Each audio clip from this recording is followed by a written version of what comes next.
이 성령 강림 주간은 추수감사 주일 전까지 계속됩니다. 예수님을 믿는 우리에게 있어서 최대의 사건이 무엇이라고 묻는다면 첫째는 성령이 강림하셨다는 사건과 둘째는 내가 그 예수님을 믿었다는 사건일 것입니다. 성령님이 초대교회에 임하셨다는 사건은 지구 최대의 사건이었습니다. 한 번도 천지가 창조되고 난 후에 성령님이 이 땅에 임하셨다는 소식은 없었습니다. 그런데 예수님께서 십자가에 달리시고 죽은 지 부활하시고 하나님의 승천하시기 직전까지 50일 동안 40일 동안 계시다가 승천하시고 난 10일 만에 성령님이 임하시는 것입니다. 그래서 그것이 인류의 최대의 사건입니다. 왜 인류의 최대의 사건입니까? 성령 강림이 있은 그때부터 교회가 시작되었습니다. 그래서 성령 강림주를 우리는 교회의 생일이라고 부르는 것입니다. 사람에게 있어서 가장 힘든 일은 한 번도 이루어진 일이 없는 약속을 기약도 없이 기다리는 것입니다. 그 시대 사람들에게 성령 강림을 기다리는 것은 마치 천지 개벽을 기다리는 것 같았습니다. 그러나 예수님께서는 제자들에게 분명히 말씀하셨습니다. 사도행전 1장 4절 5절 보면 예루살렘을 떠나지 말고 내게서 들은 바 아버지께서 약속하신 것을 기다리라.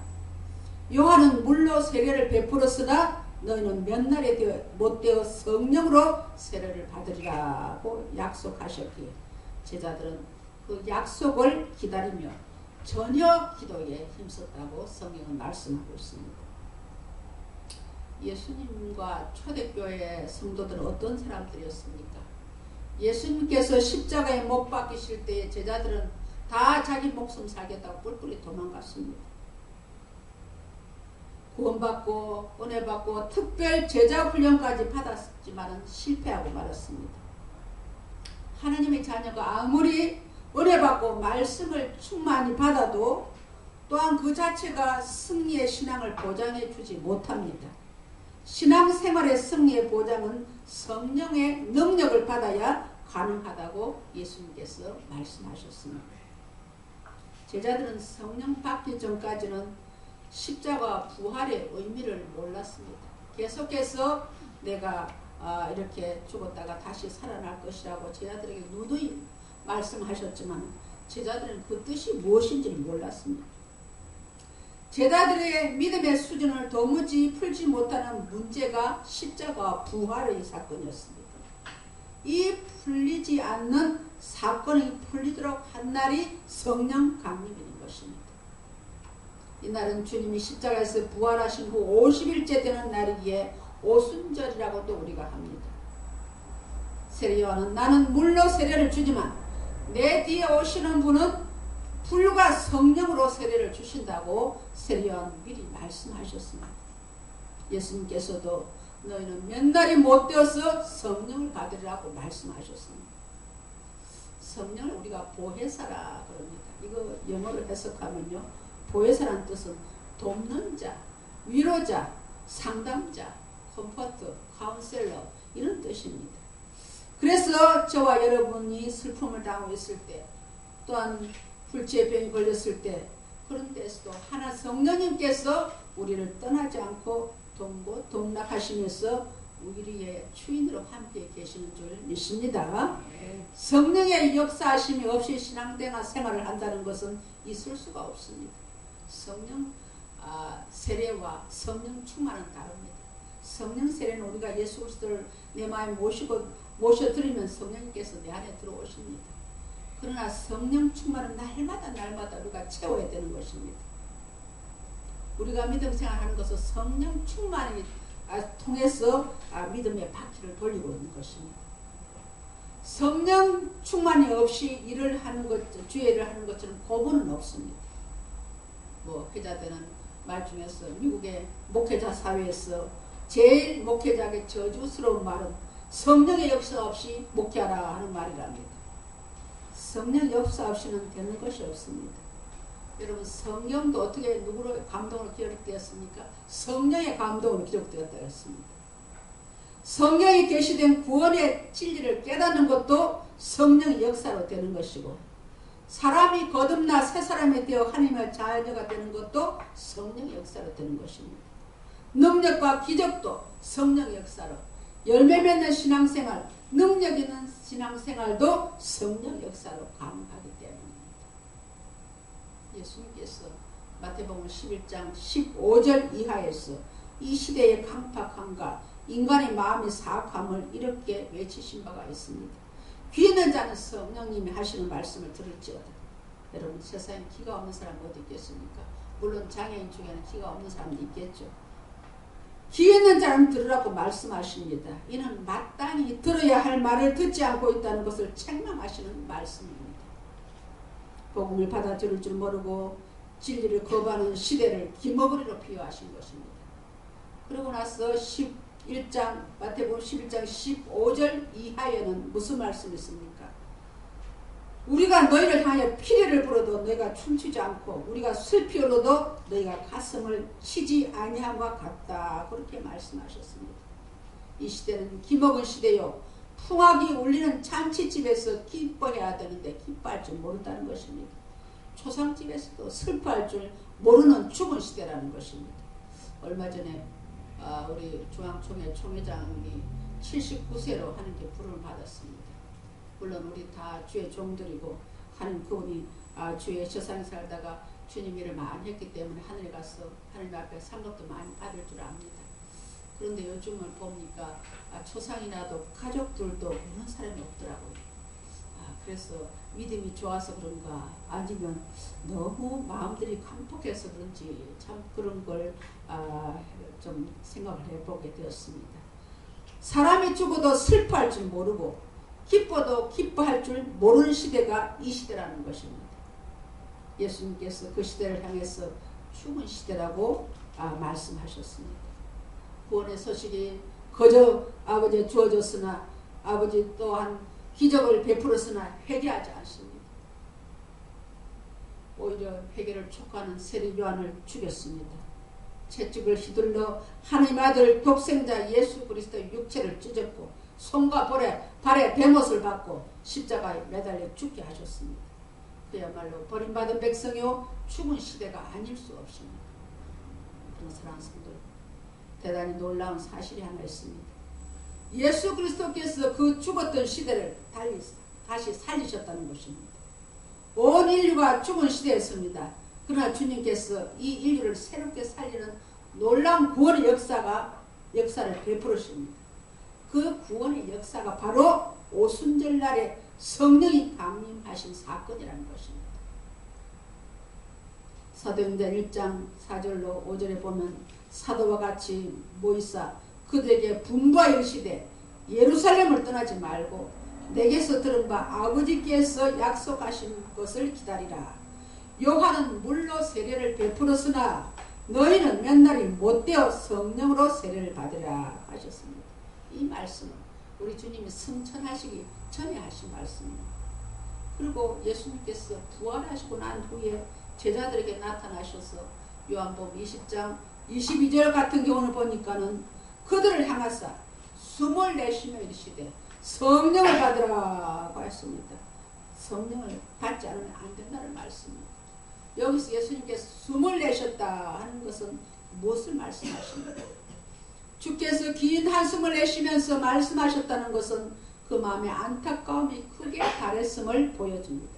성령을 받지 않으면 안 된다고 하는 애절한 간절한 주님의 마음을 엿볼 수가 있습니다.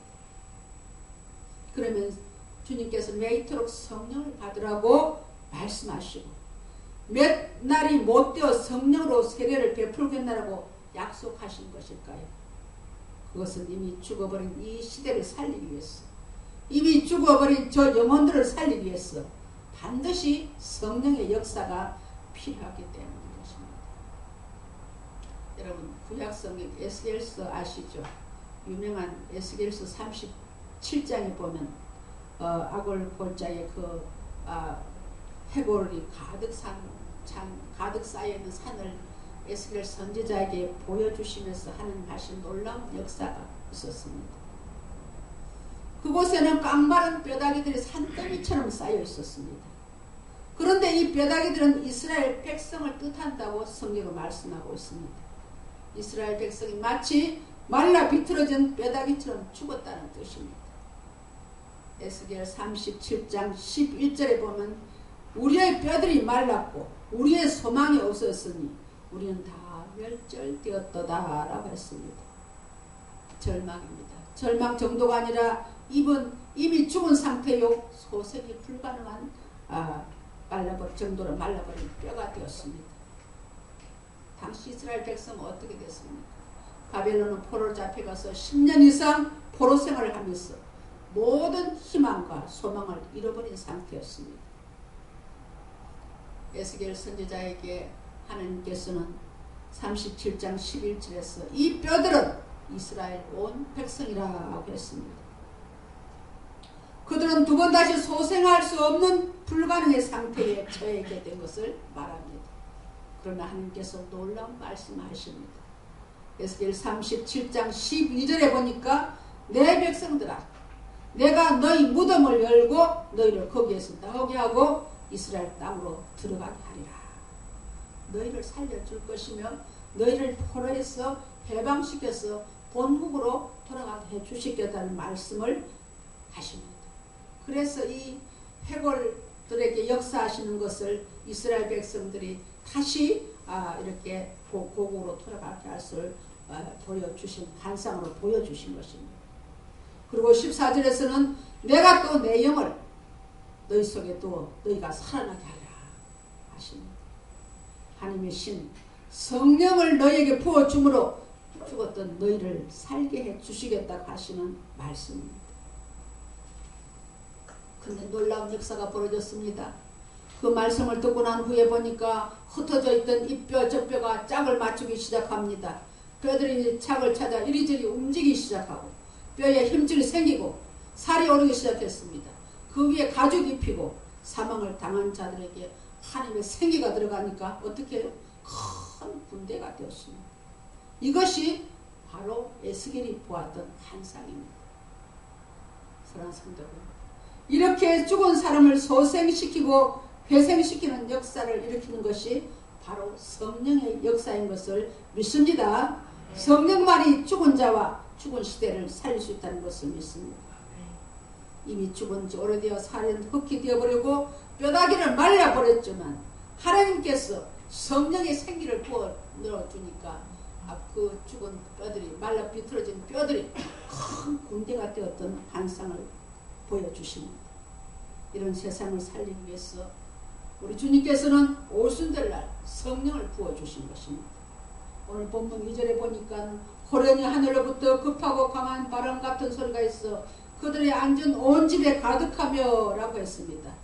그리고 불의 해같이 갈라지는 것이 저에게 보여 각 사람 위에 임하여 있더니 저희가 다 성령의 충만을 받고 여기 본문엔 다른 말로 다른 나라 말로 했다고 그러지만 우리가 주로 말하는 방언을 시작해 놀라운 역사가 있는 것을 말하고 있습니다. 그런데 성령 받고 나니까 제자들이 어떻게 변했습니까? 정말 예수님 십자가 달리실 때 다 뿔뿔이 도망가서 자기 목숨 살러 가던 사람들이 성령 받고 나니까 누가 시키지 않아도 복음을 들고 나갔어. 예수는 그리스도라고 복음을 전하기 시작했습니다. 죽은 영혼을 향해서 생명의 빛이 비춰지기 시작한 것입니다. 우리 교회 이야기를 좀 해야겠습니다. 다 우리 한 식구니까요. 사실 우리 김성원 목사님이 2015년 7월부터 우리 교회 사역을 하기 시작했습니다. 그해 10월에 부부가 안수를 받고 우리 작은 교회에 목사가 3사람이 생겼습니다. 저희 인간적인 생각으로 남자 목사도 세워지고 목사가 3사람이 되니까 이제는 교회가 부흥되리라고 기대했습니다. 실제로 우리 새 목사는 화요일날 목요일날 열심히 전도하고 우리 참 감사하게도 우리 김성원 목사님이 기도를 많이 합니다. 새벽 기도가 5시 반인데 본인은 4시 반에 일어나서 기도합니다. 6시 반까지. 그러니까 2시간이 넘도록 기도하죠. 그런데 거의 2년이 다 되어가는 이 시점에 돌아보니 전혀 숫자적으로 성장을 하지 못했습니다. 기존 성도들 중에는 오히려 요양병원을 가시고 해외로 가시고 이런저런 이유로 교회에 출석을 하지 못하는 성도들이 생겼습니다. 그에 비해 새로 등록한 성도들은 아직 믿음의 뿌리를 내리지 못하고 있습니다. 또한 거기에 하나 더 겹쳐서 기존 성도들 중에도 열심히 예배 참여하고 기도에 참여했던 사람들이 느슨해지고 있습니다. 담임 목사라서 참 고민이 많이 되었습니다. 기도했습니다. 하나님, 저희는 최선을 다했습니다. 나름대로 열심히 했습니다. 저희 사역자들 게으름 부리지 않았습니다. 하나님 아시지 않습니까? 그런데 왜 역사가 일어나지 않습니까? 그때 하나님께서 제게 주신 말씀이 스가랴서 4장 6절 말씀이었습니다. 여호와께서 스룹바벨에게 하신 말씀이 이러하니라. 만군의 여호와께서 말씀하시되 이는 힘으로 되지 아니하며 능으로 되지 아니하고 오직 나의 영으로 되느니라 하셨습니다. 오로지 하나님의 성령으로만 가능할 수 있다는 말씀입니다. 할렐루야. 그래서 교육자 회의 때 제가 이야기했습니다. 이제껏 우리는 우리 열심으로 했습니다. 이제는 성령님께 모든 것을 맡깁시다. 하나님의 일은 성령님이 하셔야 합니다. 매일 새벽기도 나가 새벽기도나 저녁기도 때 우리 자신은 물론이요 우리 성도 한 분 한 분 이름을 불러가면서 그들에게 성령 충만을 받게 갖게 하게 우리가 기도하자고 했습니다. 그래서 그 이후로 우리 사역자들은 성도님들 한 분 한 분 이름을 부르면서 그들의 기도 제목 우리가 거의 다 알고 있지 않습니까? 기도 제목을 비롯해서 저들에게 성령 충만 받게 해달라고 기도하고 있습니다. 성도님 여러분들도 자신을 성령 충만 받게 하시고 해달라 기도하시고 우리 교회도 성령 충만한 교회가 될 수 있도록 기도하시기를 주의 이름으로 축원합니다. 그러면 사랑하는 성도님 성령 충만 받으면 어떤 역사가 일어납니까? 첫째로 기쁨을 되찾게 됩니다.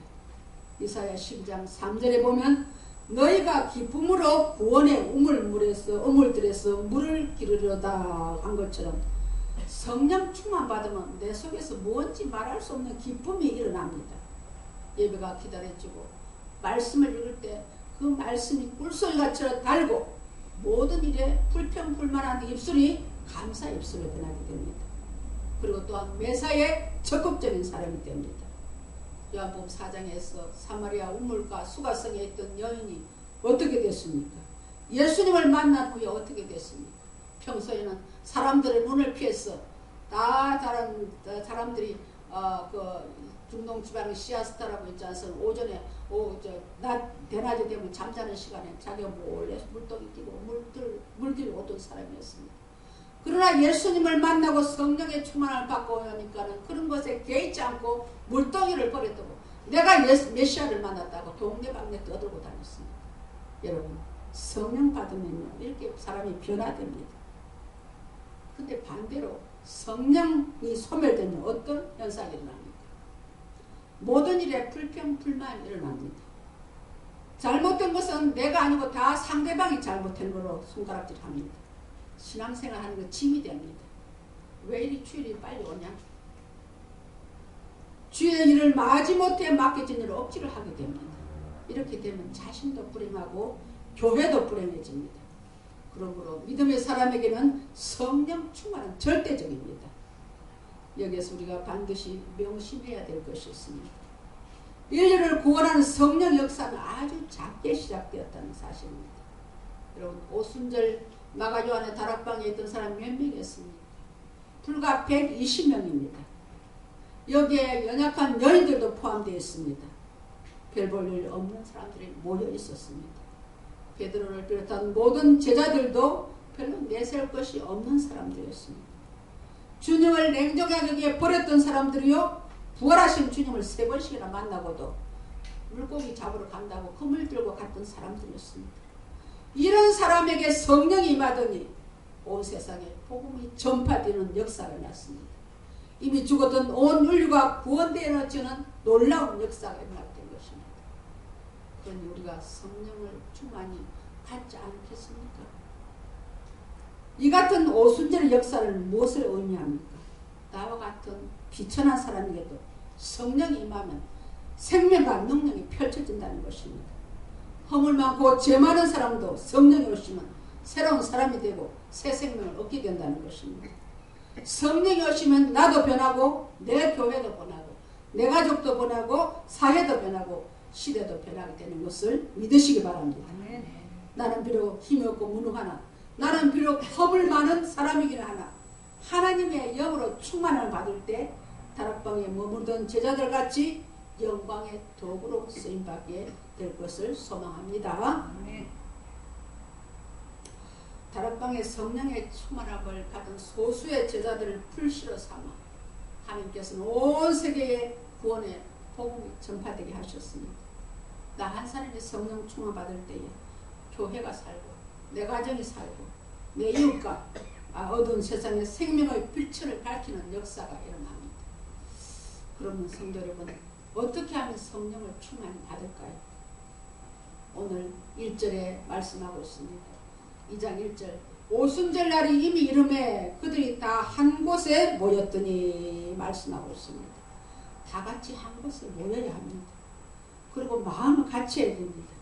말씀을 듣고 저녁 기도에 힘써야 합니다. 그 무엇보다 모이게 힘쓰라고 합니다. 모이게 힘써야 성령의 충만을 받는다는 것입니다. 여러분 장작불이 두 가지만 있으면 좀 타다가 말아버리잖아요. 그런데 장작을 피울 때 장작을 수북하게 쌓아놓으면 불이 활활 타오르는 것처럼 모이게 힘쓰라는 것입니다. 히브리서에도 모이기를 피하는 어떤 사람들이 습관을 같이 하지 말라고 했습니다. 어떤 때일수록 모이게 힘써야 합니다. 여러분 제가 강조하다시피 죽정이 열가면 무슨 소용있겠습니까? 소수의 무리라도 알곡 성도들로 여러분 성장하기를 주의 이름으로 축원합니다. 초대교회 성도들이 한 곳에 모여서 마음을 같이하여 저녁 기도에 힘썼던 것과 같이 우리도 기도하십시다. 마음을 하나로 모으고 주님이 약속하신 말씀을 믿고 기도에 힘쓴다면 틀림없이 나에게도 성령의 충만함이 일어날 것입니다. 그렇게 될 때에 에스겔 골짜기에 마른 뼈들이 일어나 큰 군대가 된 것 같이 메말랐던 나의 영혼이 소생할 것이며 나의 가정이 구원될 것이며 어두운 이 세상 죽었던 이 세상이 하나님의 생명으로 가득 차고 그리스도의 영광이 넘쳐날 것을 믿습니다. 이 같은 성령의 은혜가 성령 강림 주관을 받아서 우리 성도 한 분 한 분에게 충만함이 임하시기를 주의 이름으로 축원합니다.